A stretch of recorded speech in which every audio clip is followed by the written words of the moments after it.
This is the Dan Batard Show with the Stugotz podcast.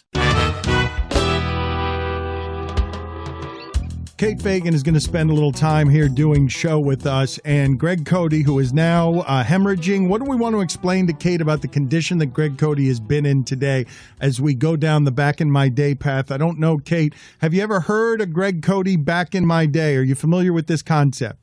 I'm not familiar with this concept. Okay, he pines for a different time. He pines for a time a long time ago. He is our resident dinosaur, and at this point, he actively plays defense against the show with an incompetence that is stupefying and breathtaking. Today, with a bloody leg, because we banished him to his room where he's cut his leg on his bed, and he is now on the phone and about to do Back in My Day. He yearns for a time where things were more difficult. That's right. Yes. He is anti-technology. All right, Greg, why don't you explain? Well, what about a tetanus shot? If he cut his leg, does he want to go to a time before they had tetanus shots? Yes, he longs for the time. I would be tempted. Okay, Greg, how would you explain Back in My Day to Kate? What would be your working definition for it? I like to rail against technology and advances and progress and harken back to a time approximately very late 50s into mid-60s. A simpler time, yes, a simpler time. Cast back to, right. All right, time now for Greg Cody's Back in My Day. And now, it is time to take a trip down memory lane. Here's your guy, Greg Cody, with Back in My Day. Churches. Oh, no. I happen to follow on Instagram a certain former unnamed Miami Dolphins quarterback now working in Nashville. And the other day, there's a post on the family headed to church. And later, a video of some of that church service. Good Lord, what has happened to organized religion? I blink, step away from the church for a few short decades, and everything changes. In that video were mic'd up singers and dancers on a mammoth stage and a full live band backlit in silhouette a floor above. What in God's name? It looked like a Broadway musical. I expected Lin-Manuel Miranda to sweep on stage and start rapping about Aaron Burr. Or was this the opening scene from John Goodman's The Righteous Gemstones? Nope. It was just another mega church wrapping religion and entertainment and bombast. This particular church even describes itself as, quote, hyperactive and fully charged. Wow. Drums and guitars, strobe lights, jumbotron video screens like at sporting events. There's even a mega church in Grapevine, Texas that has a professional wrestling match in the middle of its service. Hey, when you send up a prayer, yell so God can hear it all over the noise. These churches take in millions in donations. So not enough that Joel Osteen's church in Houston didn't raise eyebrows by accepting $4.4 million in federal PPP money last year. Anywho, the worship centers of today are a far cry from the humble church of my youth, like Trinity Lutheran, where my mom and I would go most Sundays. Could never get my dad to join us. He made a running joke that while we were at church, he was spending his Sunday mornings praying at St. Mattress. Church was quiet back then.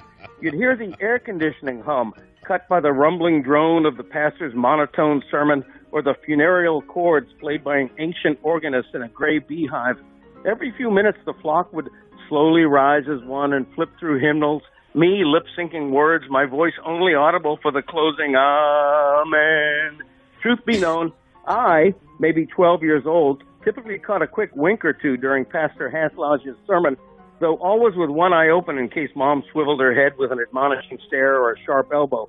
Those sermons ranked with Chris Schenkel describing the soft clatter of bowling pins as my favorite nap sounds. The point is, church used to be purposefully quiet, steadfastly boring, emitting a reverential aura, not the vibe of a party or show. Guess what? A lot more people went to church back then. U.S. church attendance crested at around 70% until the late 1990s, when began a precipitous drop of more than 20 percentage points to today's level. So here's the thought. Get back to your roots, church. Quit trying to be a concert, a musical, or a stage show. Never forget that the church in America was a hell of a lot more popular when it felt like penance paid, not a party. I'm Greg Cody, and that's how it was. Yeah. All right, so right. Kate, yes, we will get Kate's appraisal of this. Now, are you familiar, Kate, with Chris Cody, and that he is the son of Greg Cody, and you saw shame cresting on his face? on his face. Chris, how are you feeling right now? Like, what's the matter?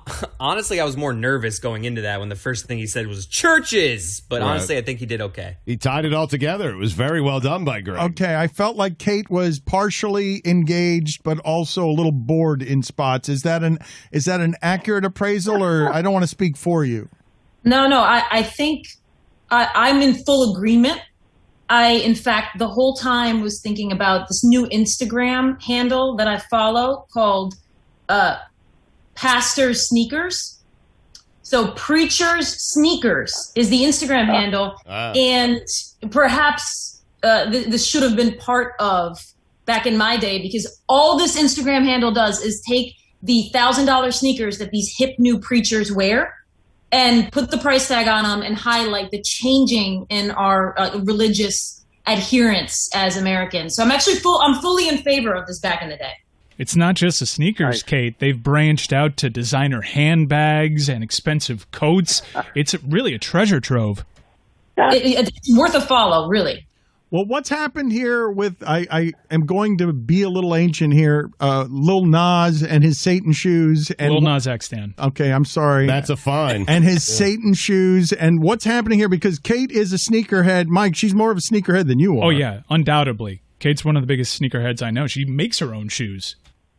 And I do make my own shoes. And this was interesting because I was watching a clip from Fox News this morning, a thing I don't often do, but Will Cain was on it, and they had this conversation about the Lil Nas X, the Lil Nas X sneaker, thinking that Nike themselves were making the Satan shoe. And they completely missed the fact that actually people who take Nikes and then design them had made the Satan shoe. And that's actually what I do, is I take Nikes and I break them down and then I build them back up. So I could have made something like this Satan shoe.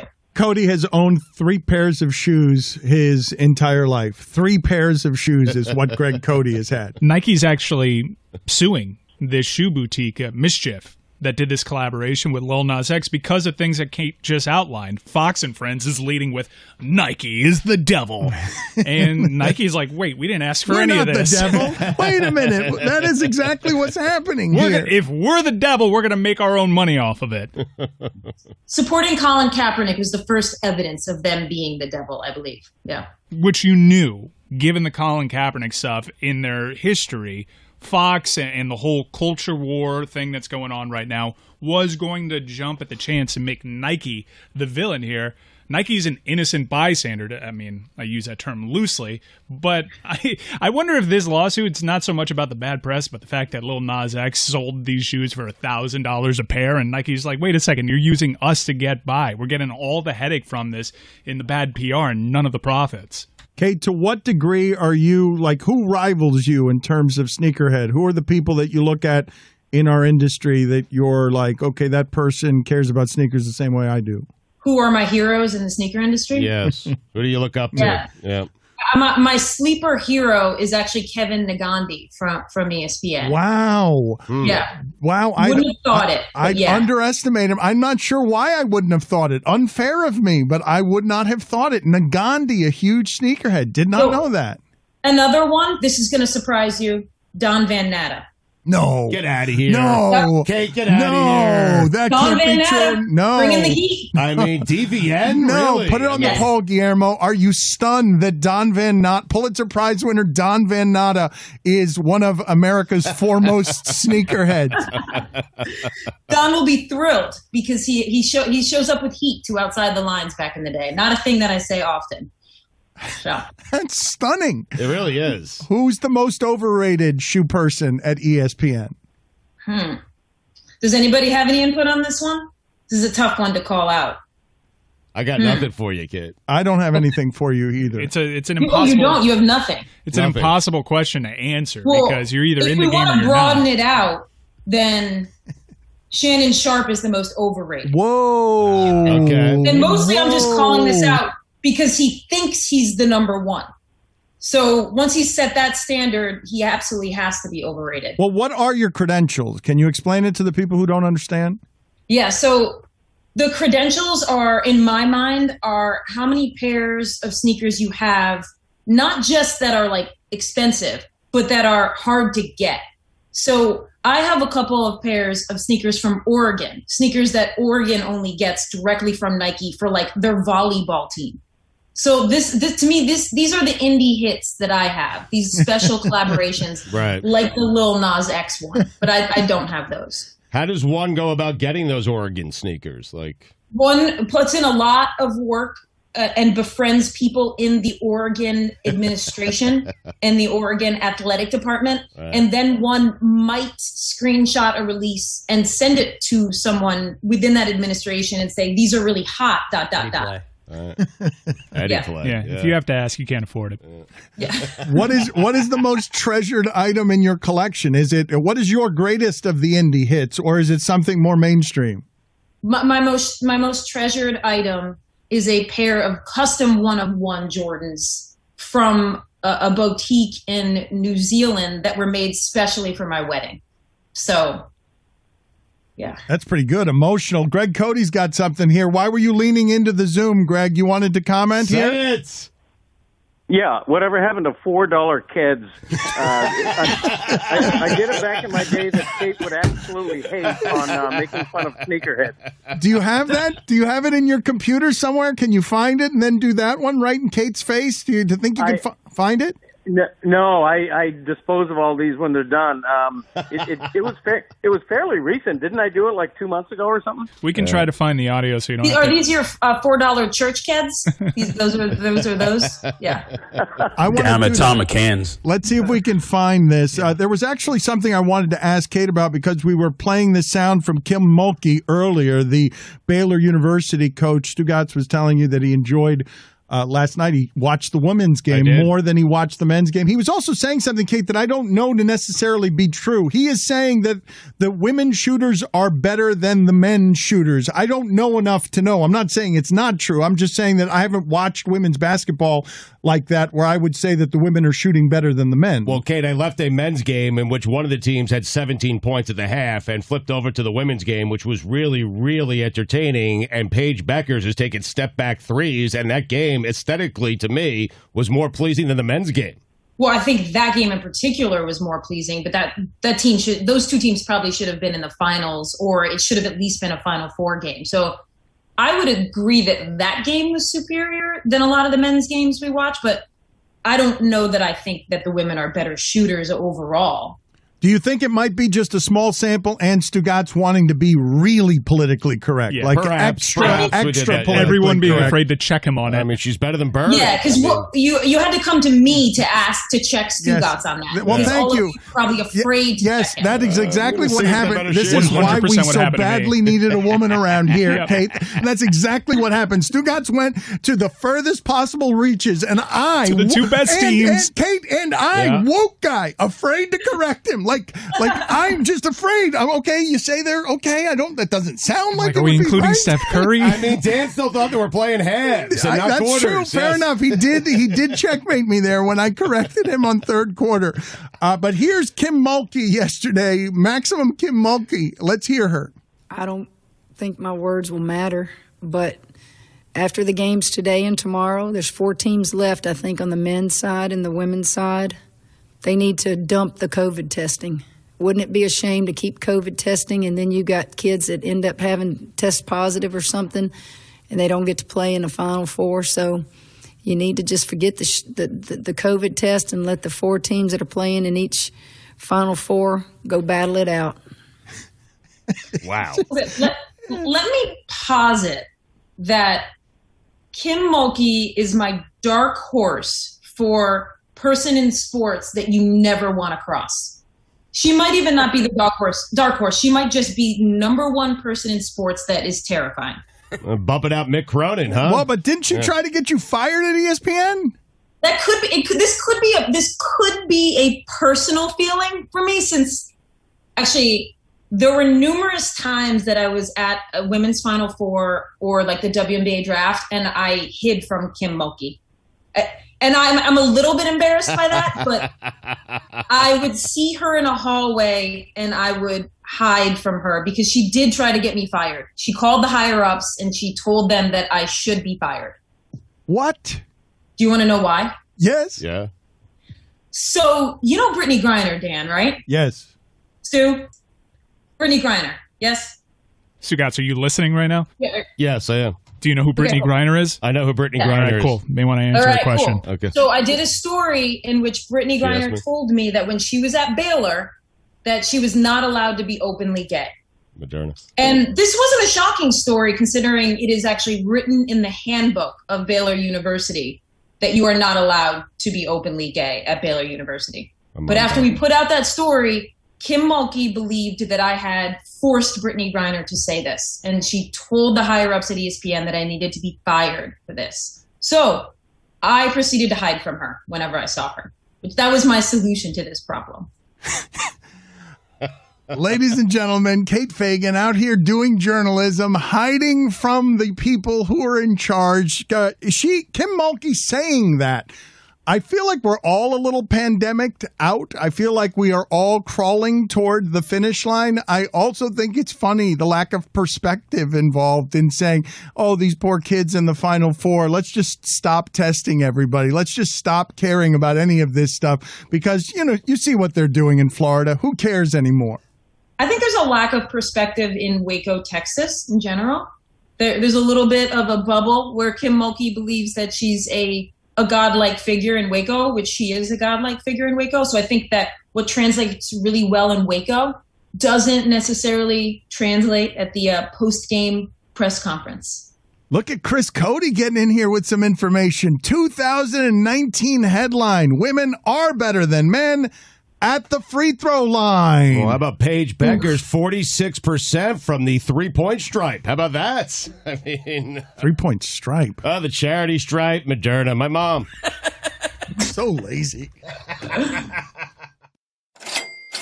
This show ain't free. Time for some ads. Hey, let's take a minute for our friends over at Advance Auto Parts. They are our friends. They support us. We ask you that you support them. Guys, listen up. There is absolutely no way we'd be able to continue doing the podcast the way we've been doing it if not for the support from our friends over at Advance Auto Parts, all me and Dan Everest. That's it.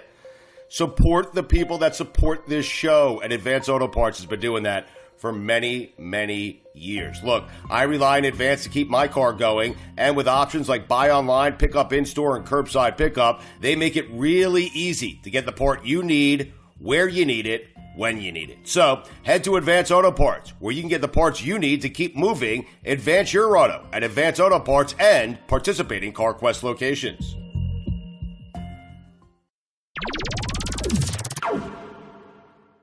So, Chris, give me the stats.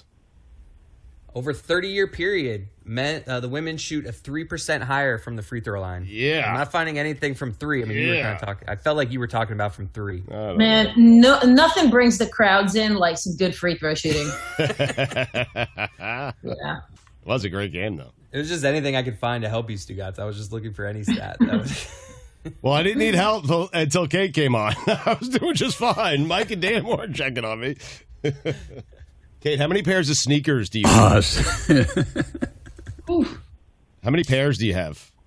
I try to keep it at like 50. Wow.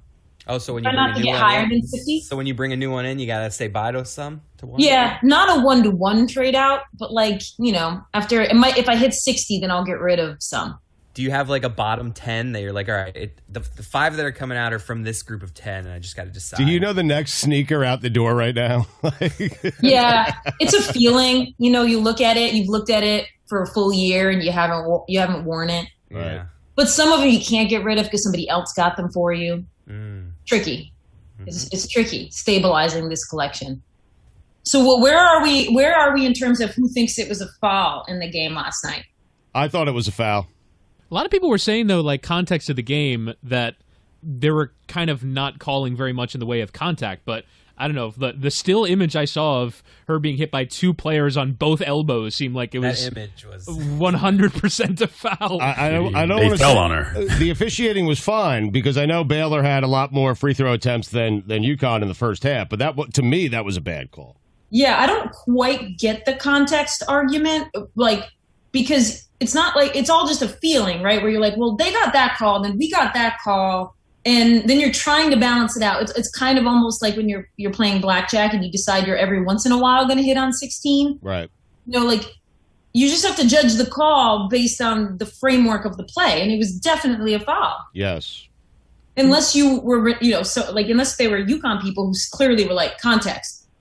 But it's not. I don't think it was a context in terms of like who got which calls. It was more like this game is being officiated loosely, so it fits with that general motif. Also, the person who wavers on hitting on 16 is the worst. Yeah, but you either always do it or you never do. But it's never a feel thing. You have to be consistent. No, you have to. No, it is a feel thing. No, the people who sit at the blackjack. It's not a feel thing, Stugotz.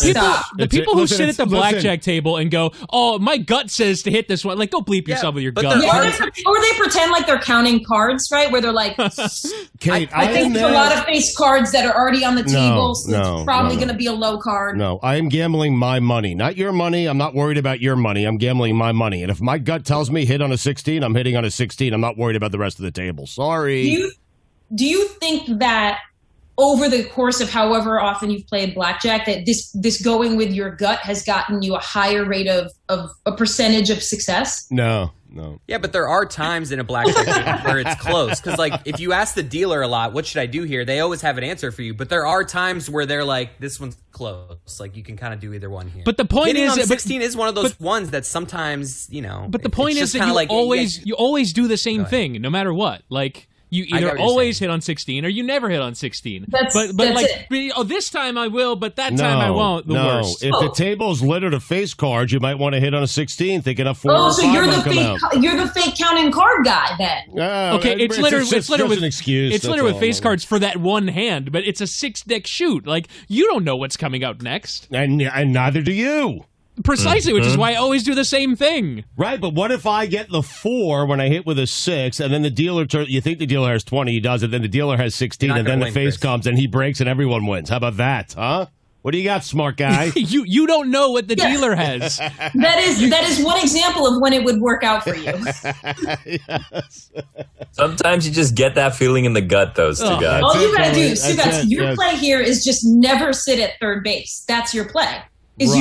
Nobody can pay attention to what would have happened if you're sitting second. Correct. I'm second or shortstop usually. That's never play third base. Never, ever play third base. I don't want that responsibility. The second I sit down at a blackjack table and someone goes, "Oh, my gut tells me," I get up and leave. I grab my chips and I leave. It is the most obnoxious thing. I did not have Whitty being serious blackjack guy. I know, it's crazy. No, I love playing blackjack. I'm like that. Like, the pandemic has killed like one of my favorite hobbies. But Chris, you did have him playing the percentages, of course, right? I mean, that's obvious with Whittingham.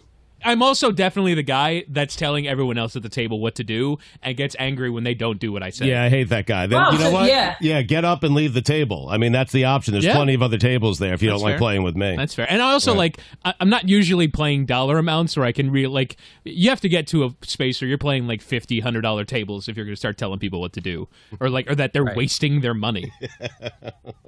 Where do you hit the $5? I usually play 20. Don't you dare hit that.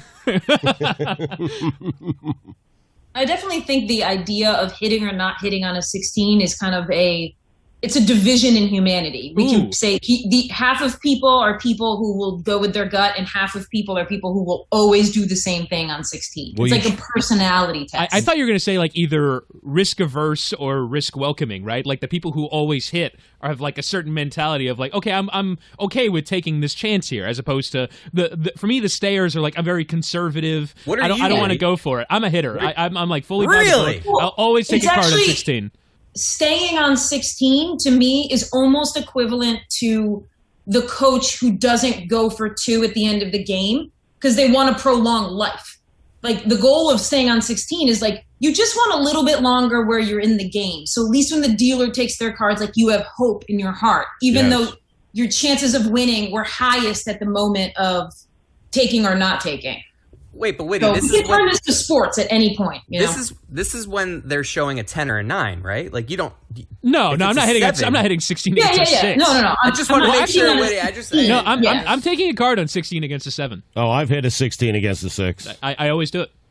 16 against the 6. I'm that guy. I'm taking a card. 16 against. No. 16 against a 7. 16 against a 6. I mean, how do you feel about what if your 16 is an ace-5 combo? How do you feel about that? It's soft 16. Right. You're always taking a card. Yeah. Okay. If the dealer is showing a 6, I'm probably doubling That's like the way I play it. Like if I have less, if I can't bust, I'm probably doubling. But Even what if are I you have, are you doubling like, at 12? Like what are you doing? Yeah, well, not a 12 because I can bust there. But if I have like a crappy, like I don't have to get to 21 to double is what I'm saying. If they're showing a 6, if they have I'll a double. 6 and you have a 4, right? You'll take the I'll just 14, right? Okay. Yeah, I know that's I'm dumb.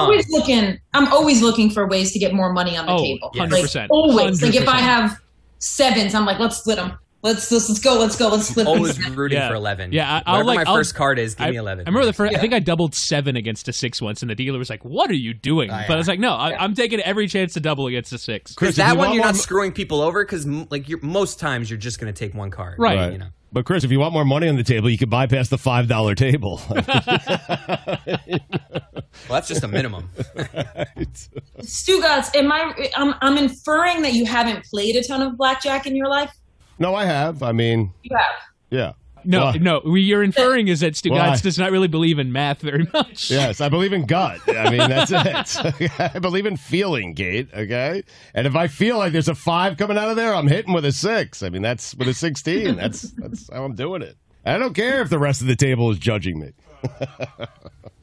You just have a table to yourself. I'm a misery to play blackjack with. But when you get a good table of like 6 people that know what they're doing, never get up and leave. It's the best. It's the best. Is it the best? I feel like a good craps table is better than a good blackjack table. You know what? I'm so enamored with blackjack. I've actually never played craps before. Oh, you are missing out. You're missing out. I'm intimidated by craps. It seems like I All of a sudden, don't get everyone's it. It hasn't cheering and registered high with me. fiving, and you're looking over like, oh, that looks like a fun table. Yeah, I can get why it looks intimidating though. There's a lot going on. Yeah. To be There's like a 100. point- It's my favorite table game, and I don't even know like all the possible bets that I could have on the board. It's a You lot. lose $100 so fast. Yeah. in craps. Doesn't a craps table just look like a foreign language that's been spread out along the table?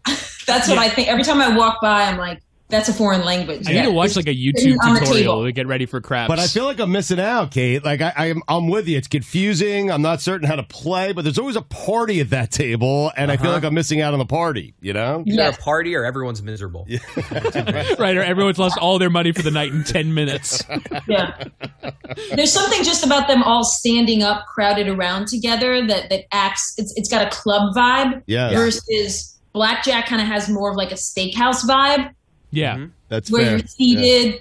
And people always talk anecdotally about the hot craps table being the hot craps like it's really one of the best things in the world. But I've never it is actually the best. experienced it. Nothing better than a good hot craps table. It's the high. But then you run in and you shake it all up, and all of a sudden it's not hot, and everyone's blaming you. No, you're chasing the dragon the entire time. And if you have a hot table on your first craps experience, you're toast forever because you're always chasing that high. There's nothing worse than being the guy that ruins the hot table. That's what I'm saying. Put it on the poll, Guillermo. Yes, that's At what I'm saying. Batard Show, is there anything worse than being the one who ruined the hot craps table? Chasing the dragon, huh, Mike? What? Yeah, it's like What's that? it's like What is heroin. that? What is? Oh, okay. Okay. Yeah, because everyone says Right. the best high you ever get is the first time you do heroin, and that's why people become so addicted to it because they're always chasing how they felt that first Do time. you think there are many people who go in there and the way they feel the first time is what Chris is describing, which is the table's mad at them because they've ruined the hot craps table? Is that the opposite of chasing the dragon? Yes, it's running away from the dragon. It's a little I wrong. just sprint from the table. I go back to my. Yeah. It's usually on a cruise when I'm hitting the craps table. so I just Every go back to the cabin. every hot table that I've ever played at just pales in comparison to that first time at the Harrah's in Las Vegas in 2010. Although I found a nice little way to supplement your high, and that's celebrity craps. Whether it's creeping on Julio Jones at the Atlantis, Oh, what a blast! or watching Virgil, Ted DiBiase's former manager, bust out in New Orleans. That's the new high. That's my new dragon. So I've always thought that the craps table, like the magical craps table, was more of a movie trope than a reality.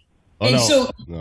we have numerous people right now, right here, who have said that they have experienced the thrill of a magical craps table. So Kate, good. this is what you have to understand. There have been very few times in your life where you have felt anything at life that feels as good as that craps table, where you're shouting with strangers you wouldn't talk to under other circumstances. You are slapping five and hugging people that you don't like in real life, but now you're on a magical unicorn riding toward the sky.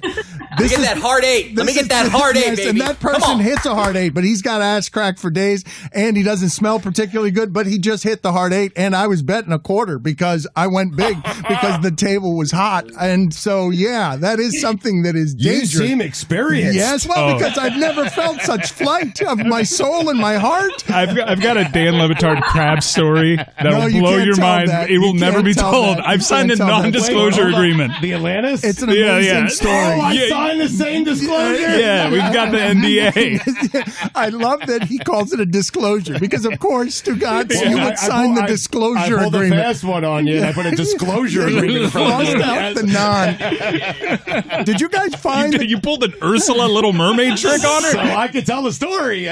Do you have back there I want to just see Kate's reaction to Greg Cody's sneakerhead back in my day. This is directed right at you, Kate. You will have the last word after we play an old Back in My Day where Greg Cody rails against sneakerheads. And now, it is time to take a trip down memory lane. Here's your guy, Greg Cody, with Back in My Day. Shoes. So I get an online alert I didn't ask for over the weekend. Might have been an ad or something. Popped up like an official announcement or bulletin. Said, Nike Air Griffey Max 1 Freshwater. Available Monday, 10 a.m. Eastern. What the hell? I Googled it to find out it's some sort of a new but retro sneaker. Retro means they're recycling an old product but at today's prices. I got a kick out of the precise announcement of the minute it would go on sale, as if thousands of people were queued up in a digital line to be the first on their block to buy the new old sneaker. They are. Which sadly, undoubtedly, was true. When did the once lowly sneaker become the trendy superstar behind a red velvet rope as adoring fans swooned, holding up fistfuls of dollars to throw at the preening shoe? Blame it on Air Jordans in the mid-'80s, designer athlete footwear, then as now exorbitantly overpriced, then as now pandering to our desire for status symbols head to toe, and then as now the very finest example of Chinese, Vietnamese, or Indonesian craftsmanship.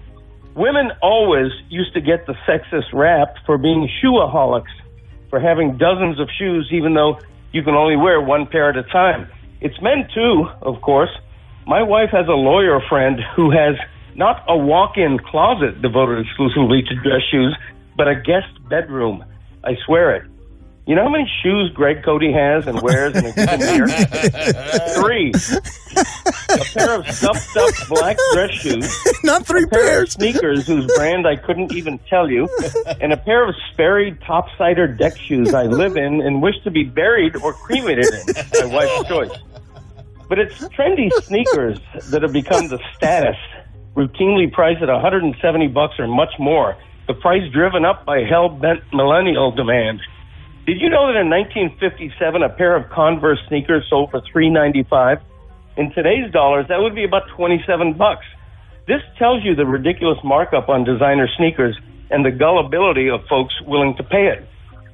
It has become a psychological obsession. There is a website called sneakernews.com. Why? There is an app where you enter into a drawing to be the first allowed to buy a new product. There is gruesome new word in the lexicon. It was invented to justify charging you a month's rent for glorified sneakers. The word is athleisure wear. They probably had that in mind when they made the Balenciaga Triple S sneaker. If I ever see a pair of $1,000 sneakers on someone's feet, you know where you're going to see them next? Dangling from a telephone wire. Folks, our feet don't deserve that kind of luxury. Our feet have done nothing to earn it. Their feet, they smell, they're ugly, they need their nails clipped. Also, feet are dumb. You could fashion a pair of shoes made out of cardboard and your feet wouldn't say a word. You know, when I was around 10 or 12 years old, Wild Bill Cody would drive me from 1440 to the local Tom McCann, and I'd buy 2 pair of high-top cloth Keds for $8.99. That was after I outgrew the hand-me-downs from my older brother, Uncle Dick Cody. Dial it back and start embracing the cheapest footwear you can find, because here it comes. it's good for the soul. I'm Greg Cody, and that's how it was back in my day. Kate, you look embarrassed. You look better second Kate, time around. you look embarrassed. If by better you mean worse. You groaned. I could see you groan at the soul pun at the end. There he is. You can see him in the Zoom. Kate, you give your rebuttal here. I was stunned at the irony that in a segment that is designed to be about nostalgia and how we want to go back to old things and be a part of those moments in our childhood. And that is my understanding of what Back in My Day is really searching for. It's trying to find the moments that made us feel those feelings we felt as kids, whether it was Christmas, whether it was a boring church service. The point of that entire segment is to find that feeling again. And so the irony that we are going to dismiss the beautiful nostalgia that is sneaker culture, because sneaker culture is not about money. It is not about paying exorbitant prices. It is about finding the joy of that pair of sneakers that you owned when you were 8 years old. That is the heart of sneakerhead culture. And so mostly I think that there's a twisted backwardness to the logic of that particular sneakerhead commentary on Back in My Day. And irony. There you go. And that's why he's the show killer. Look at him wheezing through a laugh. Yes, that is correct. He has fallen into his bed. What has happened? He has fallen into his bed. He's been neutralized with a bloody leg. If you want her new book, All the Colors Came Out, A Father, a Daughter, and A Lifetime of Lessons, it's going to be released May 18th. You can pre-order that now. And again, Kate, before you get out of here, you are an ALS advocate. Just tell people how it is they can help you and Tom Haberstroh and our friend Boog Shambi on some of the things that you guys care about. Yeah, so mostly it's just spreading the word about the reality of ALS, because just so many people don't understand this is a 100% fatal disease, and it's not an incurable disease, it's an underfunded disease. And there are plenty of organizations, I Am ALS, ALS TDI. Google ALS, there's like 30 to 50 organizations trying to do this work to find a cure and to bring awareness and understanding. So thank you for that platform there, because obviously ALS is something that is near and dear to my heart, to finding a way to end it. Tell people why they should buy your book. They should buy my book because it's a love letter to my dad, and because I hope what it does is that it gives people some perspective about how they want to show up for people that they love. And I think that's something that all of us struggle with at one point or another, is how are we going to arrange our lives to like be there for people that we love during this different time in our life rather than childhood. For those who don't know your backstory, Kate, and for those who do not know what it is that you were doing at ESPN, I know we covered some of this the last time you were on with us. Hiding from Kim Mulkey. Yeah. But you left the industry basically to care for your dad. So this book is a byproduct of that, correct? Yeah, this book is about how one of the reasons I left ESPN is because my dad and I had grown up playing hoops together, and our relationship had just stalled, and we hadn't connected in the way that I thought we would when I was an adult. And then when he got diagnosed with ALS, it was like there was a ticking clock, and I didn't want to be the person who my dad died and I had never said the things that I needed to say, and that we hadn't repaired our relationship. And I knew I needed time with him, and there was no way I was going to be able to be at ESPN and get the time with him that I needed. So I made the decision to spend the time with him, and it was the best decision I ever made. May 18th, All the Colors Came Out, A Father, a Daughter, and A Lifetime of Lessons. You can pre-order that now. Thank you, Kate, for being on with us. Thanks, y'all. Witty, how do we feel about when you're at the blackjack table and there's an open seat and you're in the middle of a shoot? Am I allowed to sit down, or do I need to wait? What's the etiquette? No, there? I'm not a because some people are like, hey, wait till the end, please. I'm not a dilettante. For me, like these people that overemphasize like the luck that is either present at a table, I'm not a luck guy whatsoever. Like I'm not gonna all of a sudden fall on hard times because you sit down at the table. Like, it's okay. You need to ask the person at the table. Sure, of course. Right. You need to evaluate the table, see if they're winning a couple of hands. If they are, you don't want to disrupt that. I mean, so I agree with you. I think it's courtesy to ask and it's courtesy to give approval. But I will always, go ahead, sit down. Like even if I've won 5 in a row. But you won't just sit down, so you will ask. Of course. You are yeah. Oh, absolutely. Yeah, you have to. Common courtesy. But I'm not someone who believes in the heat of the table or the luck of the moment. So well, it's just facts that if I sit down, the card that you would have had, like you can track the cards, so you can kind of see what your hand would have been. But so maybe you've improved my luck because I was about to hit hard times, and I'm getting different cards now. Also, Steph Curry's going to the Lakers. I think that's. I mean, how weird. I mean, Steph. That is not Steph fact. has been derided by LeBron, and Steph who's like LeBron constantly is like, oh, this guy, and all of a sudden Steph's gonna go groveling to the lake. Please, I would be stunned if that happened. But if you're a 2-time MVP, you should not be trying to tack on championships playing with a guy who's playing out the string of his career. Well, and he's won his championships already. Right. And you don't need LeBron. Steph has genuinely, there has been a narrative to kind of denigrate him in the context of LeBron. They go, wait, he's the unanimous MVP and not me. I think there's legitimate beef between those two. So the idea, I think LeBron just wants it out there that he's recruiting already. He's trying to break up the Warriors or hurt the Warriors in some way. This idea that he would go there, for me, just to clarify, by the way, Brian Windhorst on the Hoop Collective said that Steph is eligible for a contract extension this summer, and LeBron started recruiting him at the All-Star break. There's no breaking up of the Warriors. The Warriors are broken. Draymond Green is not the player he used to be. Klay Thompson is injured. He's missed 2 years now. Steph Curry is still Steph Curry. He's still great. But if you're LeBron James, why would you not recruit him? I don't think Steph needs it, but if you're LeBron, why wouldn't you? If I were Steph, though, I would not be having that at all. I think what's going on here is Steph leaked that because Steph knows that he can't do it on his own. So he puts it out there. LeBron's asking for me. He's coming when it's after really me. Steph is the one that's trying to get his way into the Lakers. He's like, let me float it out there. LeBron's trying to get me, not the other way around. I'm doing a favor for the old man, right? Exactly. Yeah. Charity work. And any pressure that would be applied to the Warriors would be to try and get them to use these assets that they've gotten from Minnesota to actually go and get him help. But I don't know, it'd be hard to blame the Warriors when Klay gets hurt in some preseason practice at UCLA. I don't the last 2 years have just been seasons from hell for the Warriors. But I don't know. I can't imagine. Steph can't do it by himself. Just say it. That's what we're getting at. He can't do it by himself. Right. Clear as day. Say it, Chris. Which, by the way, is what LeBron thinks. But I don't think so. Steph, I don't even know what their record is. Are they they've got to be near 500? Under 500. Yeah.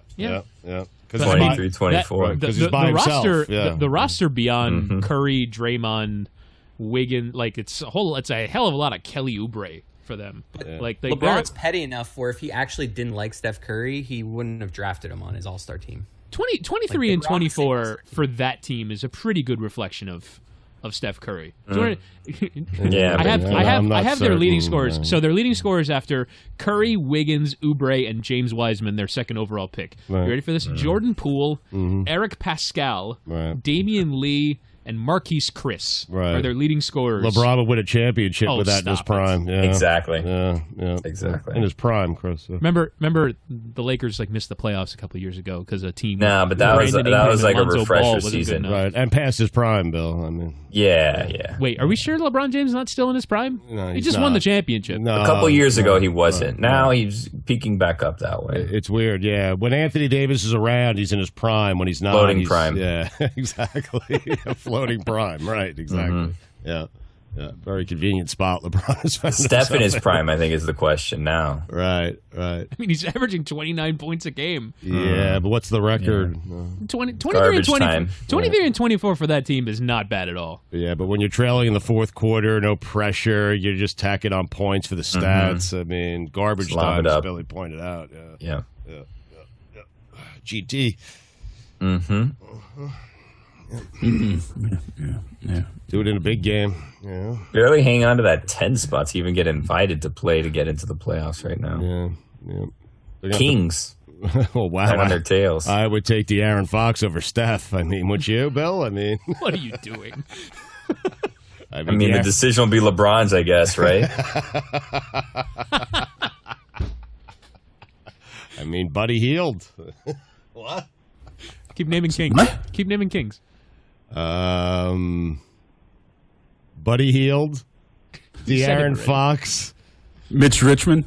Mitch Richmond. Melvin Bagley the third. Marvin Bagley the third. Marvin. Yep. Rashawn Holmes. Vlade Divac. Boom. Billy could not have more clearly pulled up the roster of the Sacramento Kings when he said the third. No one says the third unless you're reading off a page. Peja Stojakovic. I think I called him Melvin also. Mike Bibby. Hassan Whiteside, who could forget? Oh, yes. Stu, you have a very inconsistent pronunciation of the IC at the end of names. Sometimes it's Divac and sometimes it's Nurkic. Yeah. You should decide that, for the most part, they're itches. Really? Yeah. Divac, Nurkic, Doncic. These names are all the same. If you say so. How about I'll pronounce names the way I want to, and you pronounce names or the way... Or you can pronounce them correctly. Yeah, well... No. Nope. You say Divac had an IC at the end? Or the names according that end to Chris, in C. it's Divich. I mean... Okay. Yeah. The AC or the IC? Yeah. I'm trying to think of more inches. Just to bother me? Yeah. Well, you can go the Cortez route and call him Goran Dragic. Dragic. Yes. Low blow. Ooh. Not even here to defend himself anymore. So, Billy, we agree the Kings beat the Warriors, right, in a playing game? Possibly. Yes. Possibly. Uh-huh. Did you guys see how terrible Bielitsa was last night? Yes. Spo did that thing where he just like gave him a little taste, just a few courtesy minutes. 5 minutes. 5 minutes. I saw his net rating was like -28. I didn't see the 5 minutes. What was it? Was it really bad? So, like, he walked out of bounds on his own volition at one point. It's just, all right, this guy needs like 2 weeks in heat camp before we can start playing him again. How do you say Stipe's last name, Chris, the UFC fighter? Miocic. Oh, okay. Wow. Okay. I'm proud of you for saying Stipe. Yeah, correctly. that's actually a Stipe. tough Great climb job, for Seth. you. It is a tough one. Yeah. Stipe. So, Billy, we have the Kings, right? I mean, toss up, but right now I'm leaning that way. Right, Mike. Do you agree with our analysis on Steph Curry that he cannot do it by himself? Yeah, I think LeBron's seeing the cheat code. Dude wants to be 44, just driving and kicking. Drive and kick to the best shooter of all time. He can play till 50 that way because he'll always be big enough to get a little guard on that switch to just be totally barreled over. Drive and kick. But that's not addressing the question at hand here. Can Steph do it by himself? Exactly. This is more of a favor for Steph than it is for LeBron, right? Is what we're saying. We think Steph leaked this. We're saying prime LeBron would take the team that Steph's currently on to the NBA Finals, yet Steph can't get them to the playoffs. Steph didn't really do it by himself. When he went to the NBA Finals, they were probably a year ahead of schedule if the Cavs were any sort of healthy. Remember, Dellavedova was the second most important player to that Cavs team by the time the NBA Finals rolled around. Steph hasn't won an NBA Finals MVP. Iguodala's winning these MVPs. You're talking our language. And Durant. So I'm with you. I think Steph, he's a piece. We can agree, right? Yes.